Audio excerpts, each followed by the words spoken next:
ఆడికి వెళ్ళచ్చు కదా, ఆడికి వెళ్ళి దాటుతాం. లేదా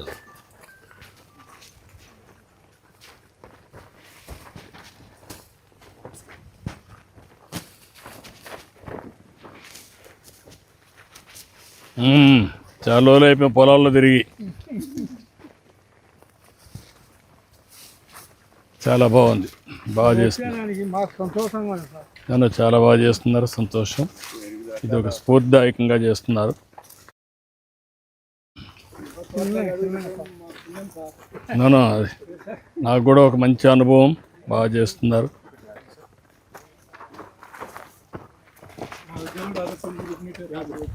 అదేమా కాదు, నాకు కూడా నేర్చుకోవడం, అందరినీ ఒక స్ఫూర్తినివ్వడం, ఇవన్నీ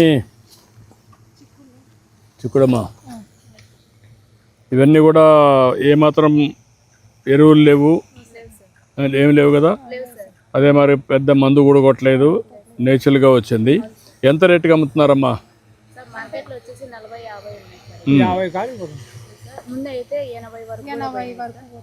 అంటే మామూలు పంటకు ఈ పంటకు డిఫరెన్స్ ఎంత ఇస్తున్నారమ్మా? అంటే ఏం లేదు సార్, డిఫరెంట్ అయితే ఏం లేదు, దానికన్నా తక్కువగానే అమ్ముతున్నాయి సార్ వాళ్ళు. తక్కువ ఏం లేదు మార్కెట్. మనం పక్కన అమ్ముకునే వాళ్ళు ఏదో 10 రూపాయలు దాచి అమ్ముకుంటారు.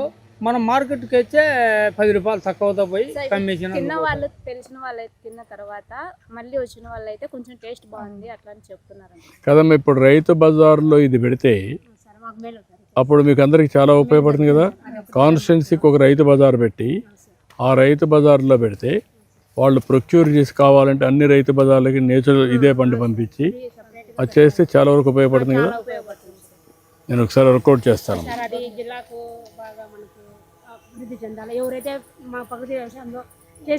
దీనికి మార్కెటింగ్ వ్యవస్థ కూడా నేను చేస్తానమ్మా.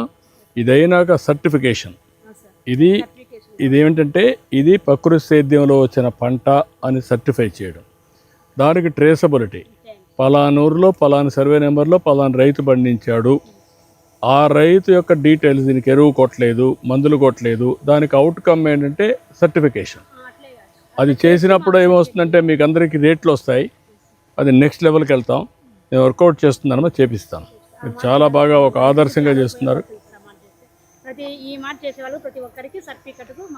ఉపయోగపడుతుందమ్మా. దానివల్ల ఆదాయం కూడా పెరుగుతుంది, తినేవాళ్ళు కూడా ధైర్యంగా తింటారు.